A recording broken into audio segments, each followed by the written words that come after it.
Welcome to another SME Media webinar. I'm Amy Bryson, contributing lead editor for Smart Manufacturing Magazine.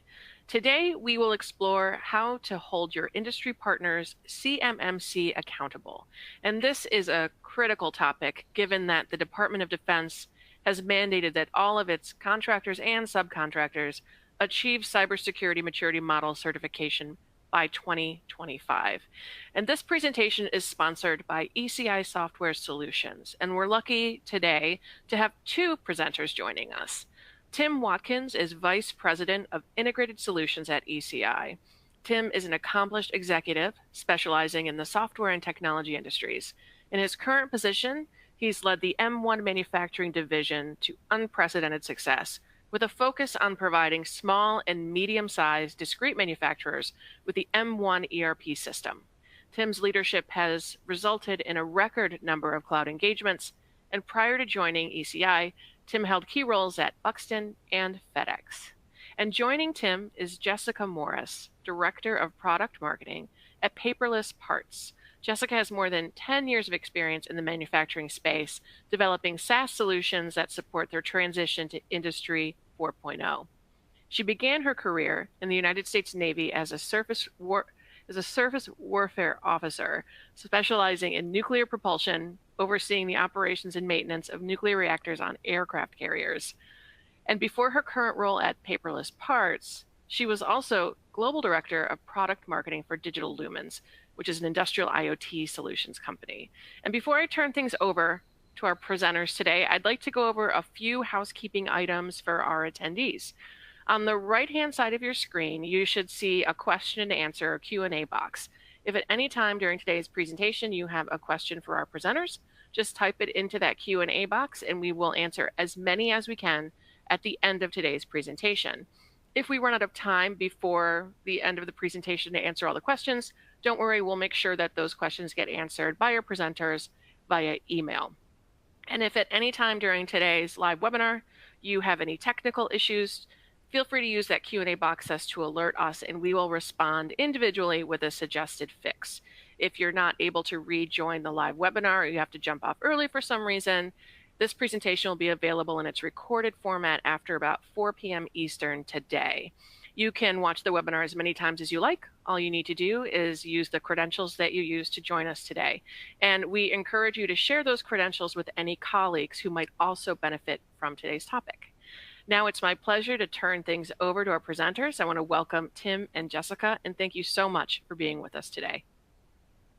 Absolutely. Thank you so much, Amy, for this opportunity to speak to everybody here about CMMC and really what you should be expecting of your software providers. Excited to have Jessica Morris with us as well. So we really wanted to start with a simple question. Have you begun looking into CMMC readiness? This is what we're going to be talking about quite a bit. Jessica, did you have any options or questions or comments yourself to make on this while we give our audience a chance to answer? Yeah, second, and great to be here. Thanks for having us. I would say what we've seen from our customers kind of run the full gamut. We have some folks who are really just in the early stages of starting to understand what CMMC is. And we have folks that have gone through all of their controls and are ready for their audits. So folks are on all parts of the spectrum. So really looking forward to understanding where everyone on the call today is with their journey and, how we can help you get further along that way.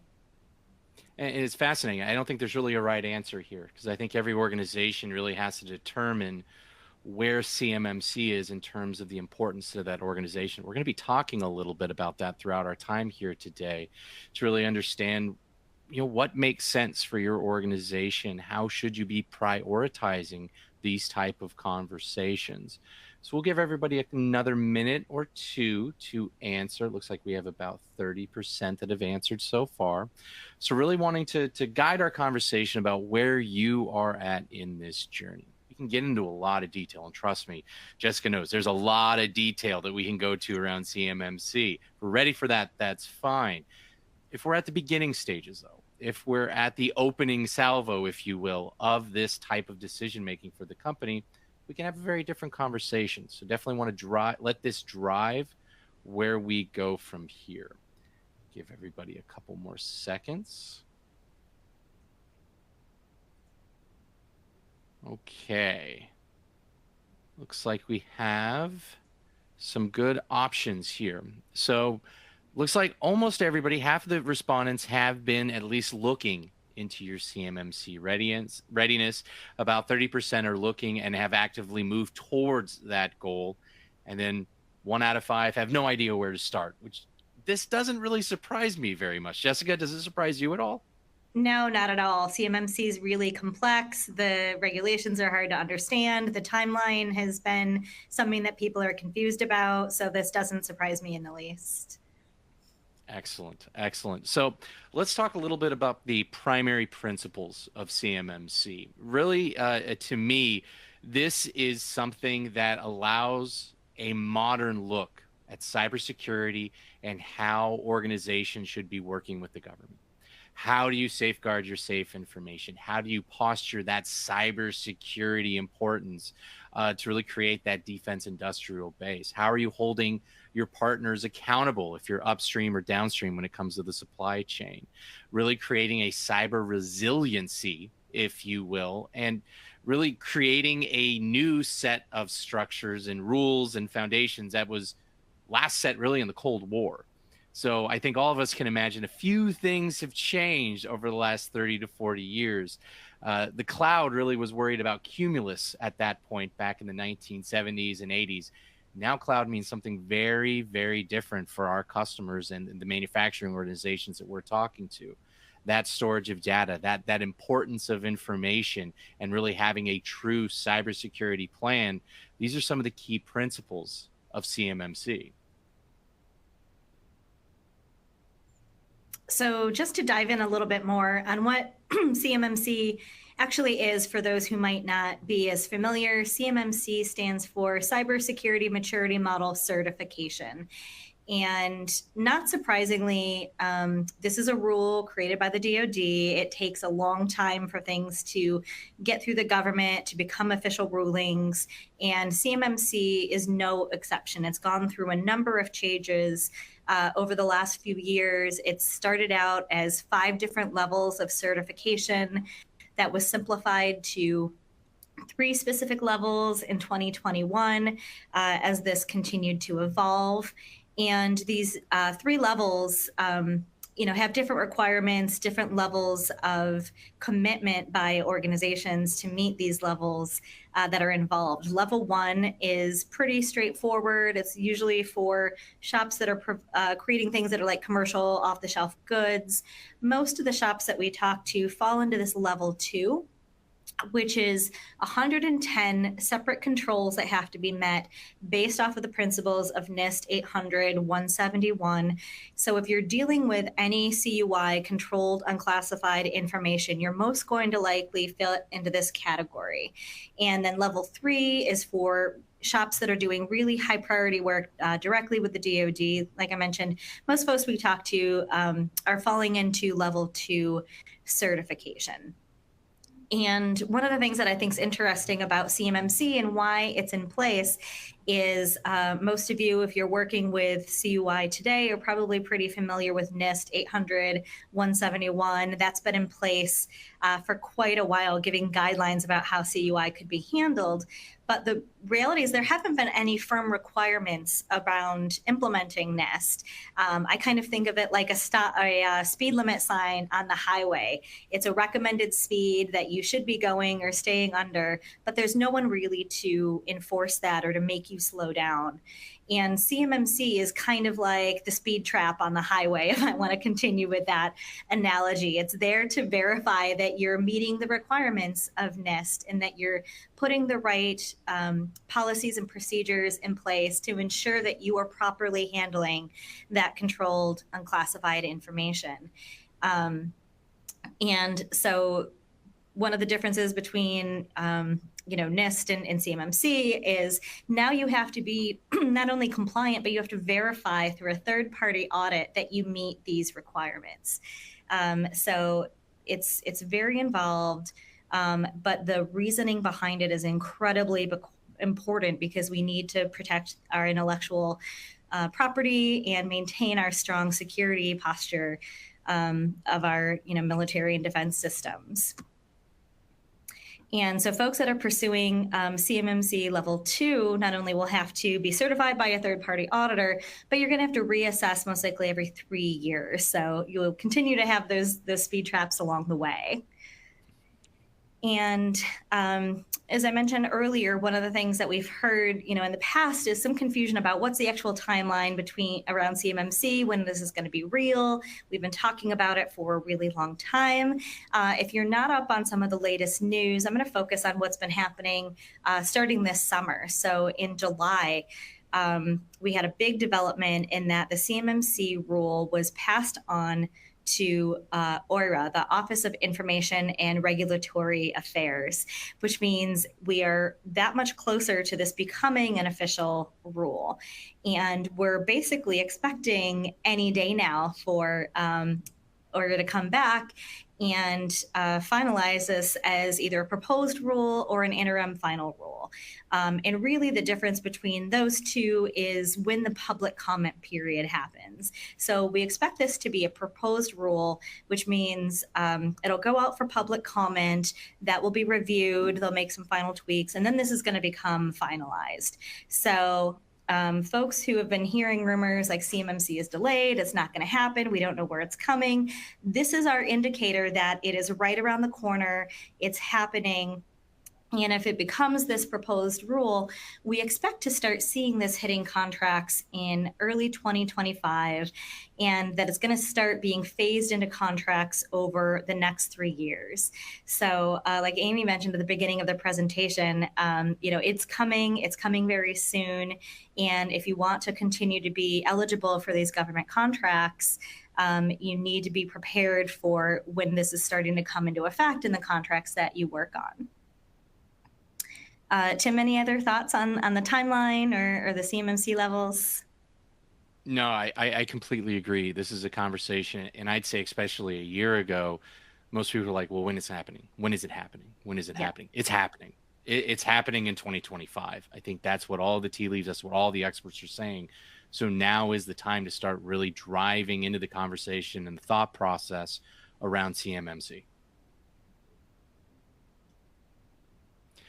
So why should you care about cybersecurity? I think that's a question that some people, especially earlier on in this planning phase and understanding CMMC, are asking themselves about. I think it's really a conversation even outside of CMMC. Cybersecurity is absolutely critical, especially for organizations that are most partnered with SME. 43% of all cyber attacks are aimed at small businesses. That's most likely you. An incident and getting it hacked and attacked can cost you upwards of $200,000 on average. More than half of them will be small businesses. More than half of small businesses will have suffered a breach. And if you have one breach, you're more likely to have another breach in the very short term. So cybersecurity as a whole has been a big piece of a conversation that we've had here at ECI with our customer base, really understanding how are you currently taking care of your cybersecurity with an on-premise solution versus the value that a larger organization would have in terms of being able to host your items on the cloud, host what runs your business, the software, the ERP, the quoting and estimating tools, the powerful things that run your business day to day. What are you doing to protect that information, to protect that data? Now throw on a layer of governmental security and national infrastructure and other agents and countries wanting this information. This is why we have CMMC. And this is why you should be talking to your vendors about what are the cybersecurity rules and regulations, what are the plans of attack. We're going to drive into a little bit more into detail on this. But what are your partners doing to make sure that your data is safe and that you don't wake up with a ransom note asking for a couple $100,000 the next time that you log in to your system? How are you protecting your data and how are you protecting your business? It's not just about locking the front door anymore. It's about making sure that the data that runs your business is also very safe. Yeah, I would agree with that completely. And I think ransomware is probably one of those most common attacks that you're typically going to see. And when folks think about the investment required to pursue cybersecurity, one of my arguments would be, it's like, what does it cost you to not invest in this? What do you owe your customers in terms of protecting their intellectual property? So outside of CMMC, I think there's a really strong business case to be thinking about how you strengthen your security posture, because getting your shop taken down for a couple days due to a ransomware attack means you can't make parts, you can't send quotes out the door. Sometimes you can't even make phone calls. It'll take down your phone systems. So thinking about the continuity of your business and what the cost of not protecting your security posture is I think is incredibly important. And the reality is, I think, the shops that we deal with are probably the biggest target out there, because if I'm trying to get a hold of intellectual property on the newest weapon system, am I going to go try to hack BAE, or am I going to try to go hack Lockheed Martin, or am I going to try, somewhere further down the supply chain that probably doesn't have that strong security team in place, constantly monitoring for attacks? And so the reality is that you're a very real target, and I think there's a lot of really strong reasons to think about your posture outside of just CMMC. But if you are thinking about CMMC, we wanted to talk a little bit about, for those folks, basically the 1 in 5 that are joining us for the webinar today that don't even know where to start. Let's spend a little time talking about some of the things that you can do now, starting with doing things like attending this webinar, learning more about CMMC, starting to understand, what it means for you and your business. And part of that starts with understanding your CMMC level and your timeline. So like I mentioned, most folks that we talk to fall under level 2 because they work with CUI. But it's really important, I think, to understand, does that apply to you? And you should spend time talking to your customers to understand, what kind of packages am I receiving? Are you sending me controlled unclassified information? And also, what are your expectations around my certification? Because I think that's all over the board too. I think everyone knows this is coming. And I think a lot of the defense primes are thinking about how they roll this out over time as well.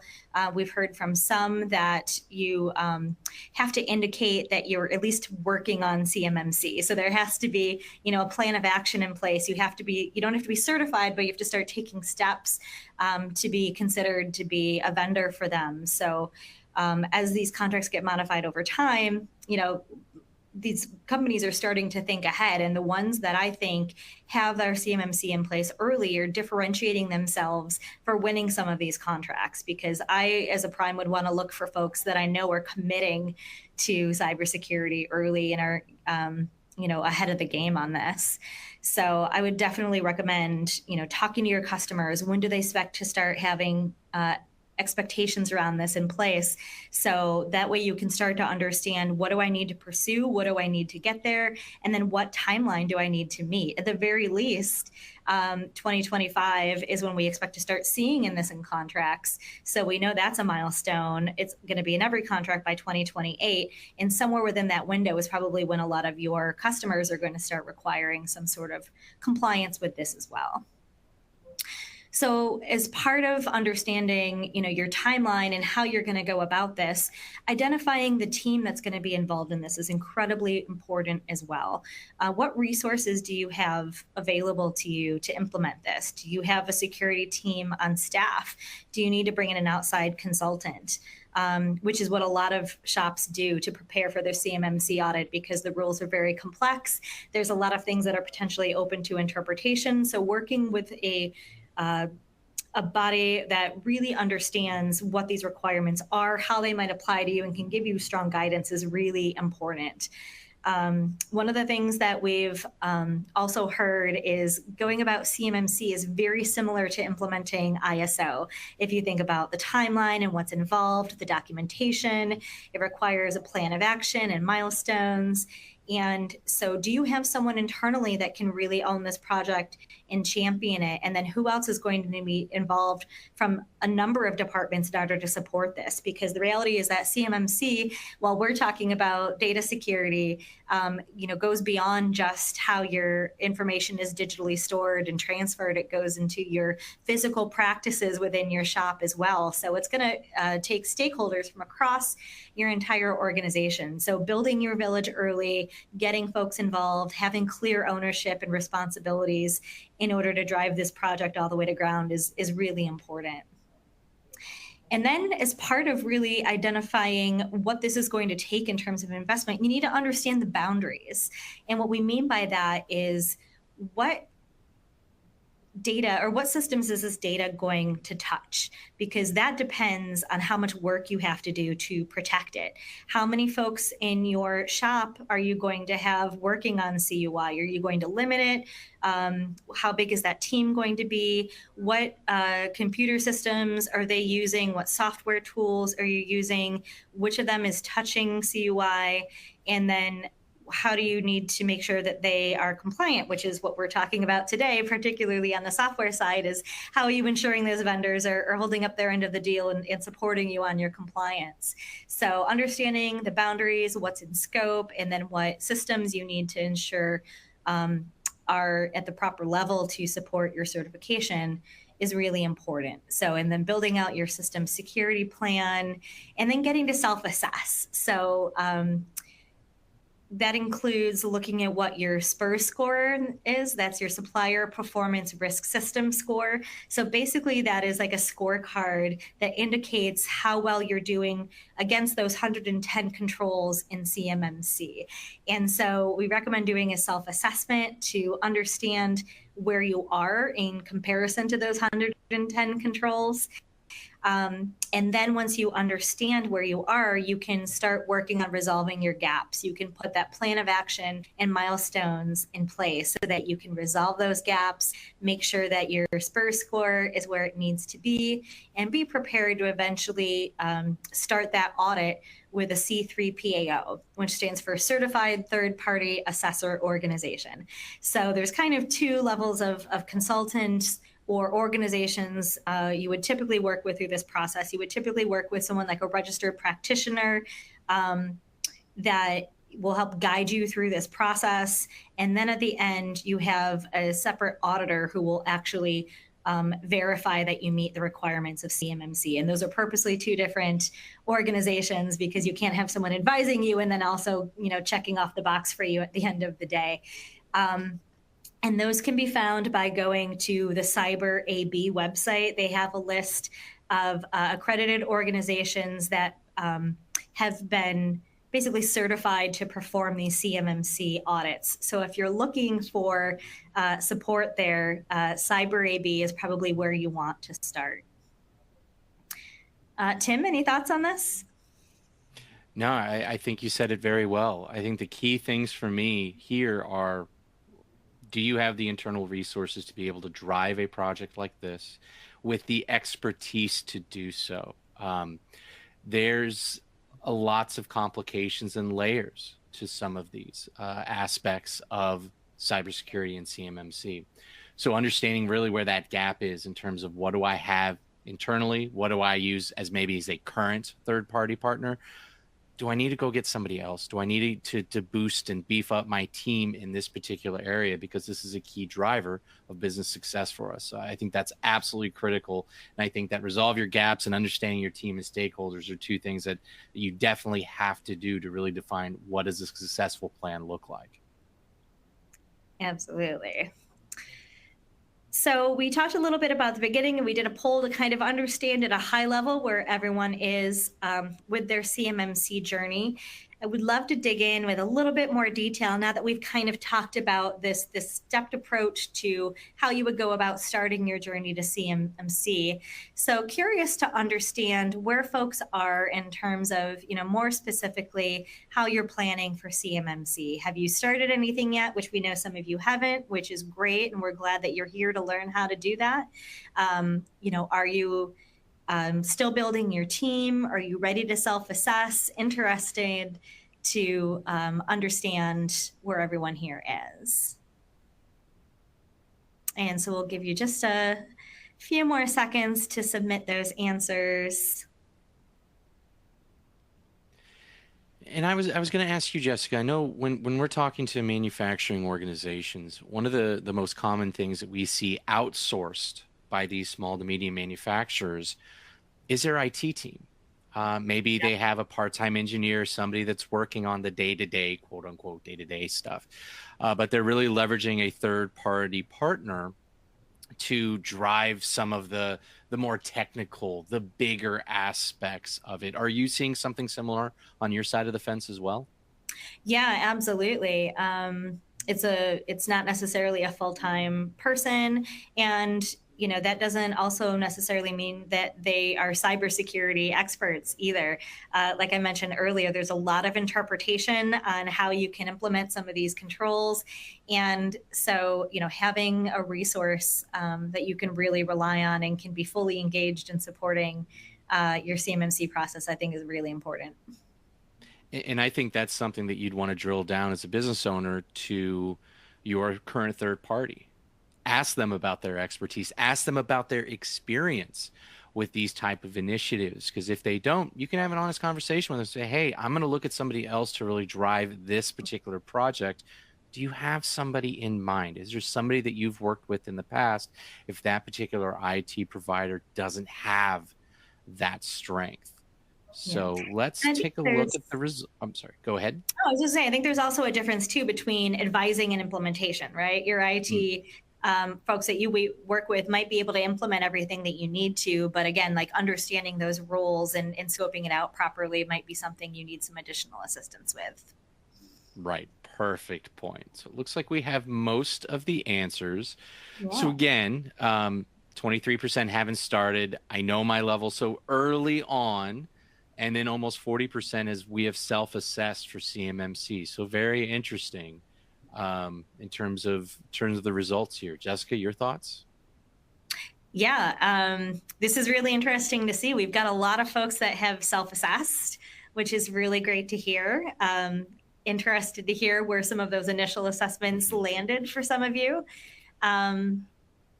But I still think even if you've self-assessed, again, there's still a lot to learn and there's a lot to do along the way. But I think understanding where you are and where you need to get to is critical to thinking about, what your budget looks like, what your investment's going to be, what your timeline's going to look like to fully implement this and be certified. I agree. Great points. And that really ties into the next thing that we really wanted to talk about is some of the key considerations as you start or continue on your CMMC journey.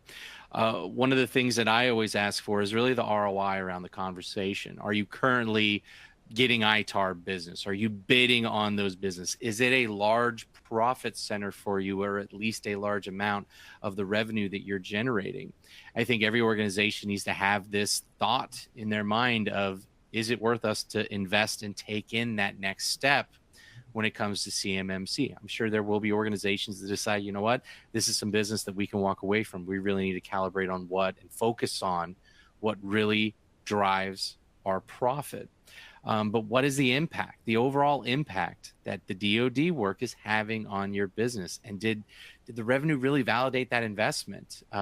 Working with our partners over at Paperless Parts, it's a 1 to 2 year implementation and upwards of $100,000 to $200,000 investment, really from a budget allocation perspective to finish and finalize that CMMC journey. A lot of organizations are going to look at that and go, ooh, that's more than we thought. We don't have that much in DoD. Well, at this point, is that a future state though? Do you need to start this journey right now, or is it something that we can wait for as a phase 2 later on in the process? These are the conversations that business leaders should be having to really understand what is the ROI and the impact of a $100,000 to $200,000 investment. And I know we talked a little bit about this on the last slide about, are you engaging with a registered practitioner? Are you engaged with an RPO? You're going to need guidance on this way. What are those stakeholders, those resources that you have available? I've been talking with a lot of the MEPs across the United States. Each state has their own MEP organization. This is a conversation that they're running into as well. And almost all of them have resources that can help you with this journey. So that's just to give a shout out to our wonderful MEP partners out there as well. They do a great job of being able to be that consultant that's driving some of the best practices and above and beyond your current resources. So what are the partners that you're engaged with and registered? Are they registered? Are they the right organizations to really take these first couples or last couple of steps on your CMMC journey? Jessica, anything to add? I think it's just a great point that, I didn't even think about at first when I started learning about CMMC is you really have to think about your overall business and the impact to your business, not only pursuing CMMC, but of, doing work with the DoD and what does that look like? And when you think about things that are in and out of scope, when you are defining your systems, how does that affect the ability for folks to work remotely? How does it affect what tools you use? And so it drives a lot of impact across the entire business that I think folks don't think about. And I think I'd also just make the point that the budget, I think is really dependent kind of on where you're starting from. What your tech stack looks like today, what your security infrastructure looks like, what kind of partners are you working with? Are you partnering with folks like Paperless Parts and ECI that are taking this seriously and working now to help support our customers in this journey? And making sure that, I think from the timeline too, I think it also depends on, we talked about earlier about how many folks in your organization you have, what kind of bandwidth you have for a project like this. And if you've gone through something like this before, if you've gone through an ISO cert and you kind of have those muscle memory in place already, this might go a lot faster for you. But if this is like your first big project, it might just take a lot longer to get a good process in place and get your feet under you. So there's a lot of variables that go into this timeline, but I think it's important that we put this up there because when we think about 2025 being not that far away, if you start today, you might just might just come in under the wire for that timeline, depending on when we start to see this. I love that. And obviously the variables are critical for every organization. And I think those are questions that you need to be asking your experts, either from a software side of, hey, what do I need to do? How do I need to get that taken care of? We get those questions all the time here at ECI, being our organizations and our customers' ERP, really the foundation of their entire business that a lot of other things are built on. And the ability to have experts internally at ECI, experts at Paperless Parts to be able to at least guide you in the right direction. And walk you down this path. And we all know the government and the DoD contracts are always the easiest ones to work with, always so flexible and all of that. You have to understand, is this where you want the future of your organization to be? Is this the investment that you want to make? Most of the people that I talk to say yes to that because it is a major driver of their organization's success. They've made that investment with ITAR and those processes. And maybe they're hosting everything and taking care of everything on site with their own staff. And that's fantastic. That doesn't mean you're ready for CMMC. I think that's a critical line there to really understand those gaps and where you are at in this journey. So we think something that could be critical is definitions and goals of FedRAMP. And Jessica, I wanted you to talk about this because I'm confused about this at times as well. So please enlighten us. What is FedRAMP? What is this thing? Absolutely. So ideally, FedRAMP is something that all of you shouldn't have to think about too much, but Tim and myself are thinking about quite a bit. And I think it's important to explain what FedRAMP is because what the purpose of today's presentation is evaluating your cloud providers and making sure that they're helping you be CMMC compliant. So FedRAMP stands for Federal Risk and Authorization Management Program. And really basically what this is the program to evaluate cloud service providers to ensure that they meet the security requirements to basically be a vendor to the government. So I think everyone understands that there's a ton of advantages to being on the cloud. The government is no exception, but to make purchasing streamline and to give different organizations within the government comfort that they're purchasing solutions that are going to be compliant, meet the requirements, they put this FedRAMP program in place, which is a way to evaluate cloud service providers and their security posture and basically verify them for government use. So there's 3 levels to FedRAMP: low, moderate, and high. Most CSPs, which stands for cloud service providers, are going to fall into that FedRAMP moderate baseline. And one of the things that I think is important to understand about FedRAMP is, if you think about CMMC having 110 controls you have to meet, FedRAMP moderate's about 325 controls. So it's about 3 times more involved as going through CMMC. And I think that makes sense, because when you think about your shop, the customers you work with, the controlled data that you work with, and then you think of, you know, a company like Paperless Parts, where we're kind of aggregating all of that information from a bunch of different shops. In some ways, we're at even higher risk for you know, security attacks than you are, because of the amount of data that we're entrusted with. And so basically, FedRAMP is a way to verify that companies like ECI, Paperless Parts are doing their job in properly protecting that data in the cloud. So technically, only CSPs that provide services directly to the government can be FedRAMP authorized. So what you'll see in a lot of the CMMC language is this idea of FedRAMP equivalency. And so what that means is that your vendor has gone through the process and verified that while they're not technically authorized by, you know, FedRAMP authorized, they meet all the requirements of FedRAMP moderate. And so one of the things Tim's going to be talking about next is, you know, what you should be expecting and asking of by your CSPs. And then one of those really important pieces for CMMC is it says that any cloud service provider that you work with has to provide a body of evidence that proves that they meet the requirements of FedRAMP moderate. And so that's why I wanted to take a little bit of time and talk about this, because you shouldn't have to necessarily worry about FedRAMP, but it is in the language, and this is what it means. It means this is the standard to your cloud service provider is being held to ensure that they're properly handling CUI. I think that's a great point around the equivalency, because a lot of the software companies that you look at might not be doing business with the federal government at a high level to actually be authorized for FedRAMP. But are they meeting the requirements at that moderate level so that you can entrust your data and your business to make sure that you are living up as an organization to your end of the bargain as well? So great point. Thank you for that. FedRAMP's a question that we get a lot here at ECI, and that equivalency is something that we always point to. Is yes, we have third party and we leverage in our cloud for the Azure.gov, AWS.gov as well, to be able to drive those conversations. And as a company in ECI, you know, what have we been doing to get ready for CMMC? Very similar to what Paperless Parts are saying, similar to what a lot of companies are doing right now, because the same conversations that we're asking you guys to have as business leaders and organizations in the manufacturing space, these are conversations that we've been having as software providers for much, much longer.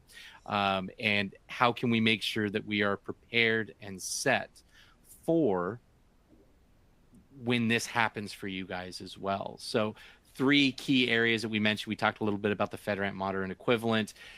Are you 100% U.S. person base, U.S. citizens running your support, having access to the data in the database, doing that development work inside of the system? That's absolutely critical in the CMMC world. Understanding incident reporting. What happens when something happens? It's not an if anymore. Every organization is under attack by cybersecurity threats. 99.99999% of them fail, and some of them get in a little bit. You kick them out. What are those incidents? How are you reporting that information and reacting to it? What are your backups and your emergency plans? These are things that ECI is documented. Paperless Parts is documented to make sure that we are addressing these problems proactively. And there are certain requirements that they have for us, the CSPs, of documenting that, putting plan of actions into place to resolve any gaps, to make sure that we are helping you comply with these requirements. So we are right at about 15 minutes. Jessica, anything to add here before we get into the Q&A section? I don't think so. I think you did a great job. But I would just, reiterate that when you're talking to your software providers, and you let them know that you're preparing for CMMC, they should be able to, list off to you what they're doing in these 3 areas, and that should give you confidence whether or not they are, ready to support you. Excellent point. All right. So a little question to answer time. Obviously, on the far right, you're able to open that box and answer any questions. Amy, did we have any for us so far today? Yeah, absolutely. And as Tim said, there's still time to get your questions in.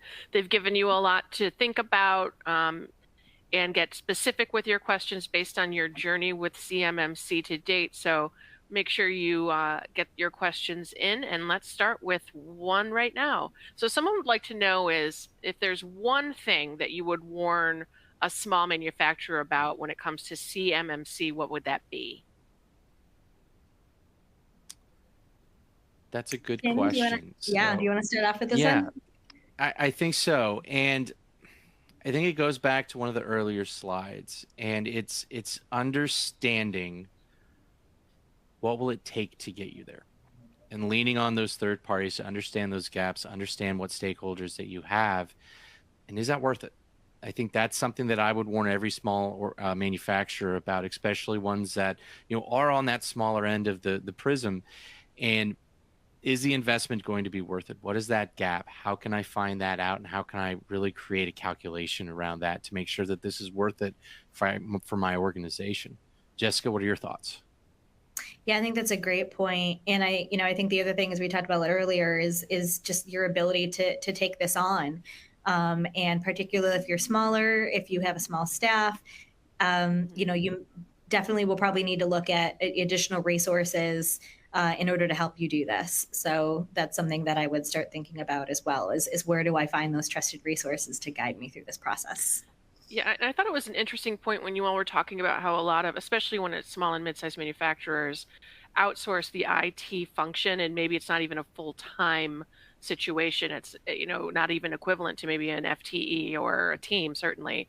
So, starting the conversation with your vendor about CMMC, if you haven't, is so important given the time crunch that they're under. So that is very wise and prescriptive guidance. So thank you for that. Another question is CMMC just about software? Jessica, do you want that one? I led the last one. You get this one. How about that? Okay.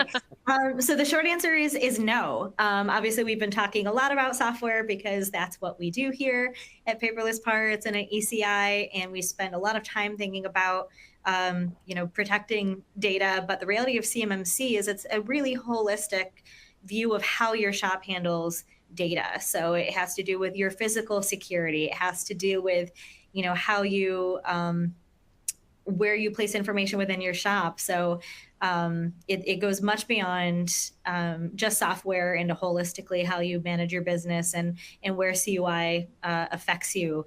Obviously, just little things that some folks don't think of, like you can't have prints out on the floor anymore, right? Where folks can, anyone can walk in and see that. You might have to have restrictions, at your lobby about who can be let in. Obviously, you have to think about things like having 100% U.S. persons on staff, and that takes time. And that might, again, particularly going back to the early question about being a smaller shop, you might not have a full HR team on staff either. So how do you think about, screening your personnel and making sure that your team is compliant as well. So definitely goes way beyond software. And that's, again, why we recommend working one of those registered practitioners that can help you guide through this process and understand everything that's required.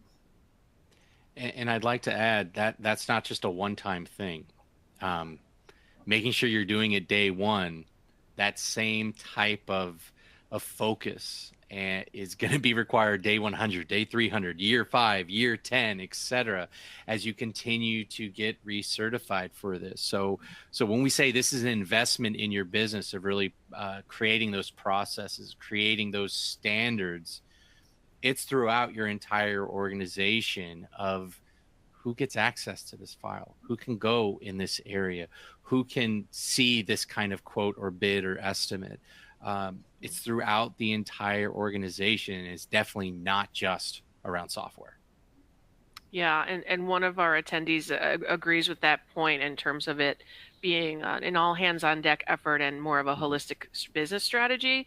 And this person says, something about CMMC is not think of system security as an IT task. So do you have thoughts on that comment? I think that's a great point.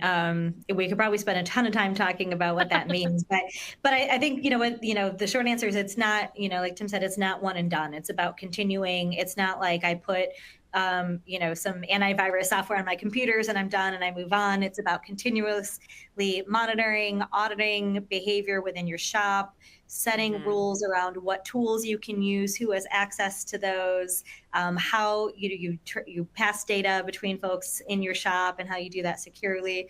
So it goes much beyond just, checking a couple boxes about putting some systems in place. It's a great point. Yeah.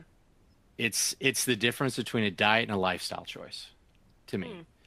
A diet is just cutting out carbs because it's January 1st and I want to get in shape. And then all of a sudden, what happens a couple of weeks later? You're eating some rolls, you're eating some pizza, you're getting those carbs in. It's a difference between that and a lifestyle choice. If I am making that change, I am changing my diet, I am changing my lifestyle for a reason. That's stickier. That is a daily piece of your life now, rather than, gosh, I shouldn't order that second piece of pizza. So I'm a simple guy. I always think of things in food usually. Great. Okay, another question. So what should my software have to show CMMC readiness? What should people be looking for within their software solutions currently? Yeah, I think it's both that as well as asking for the documentation and where are they at in terms of their readiness. Are they open to even having a conversation with you? Are you just getting stuck with the salesperson? Are they actually bringing in an IT leader, an expert to have these conversations?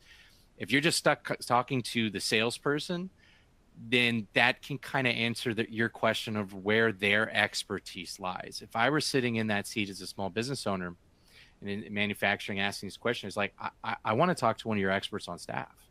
I want to talk to somebody that knows what is happening, what's going to happen, and what hasn't happened yet.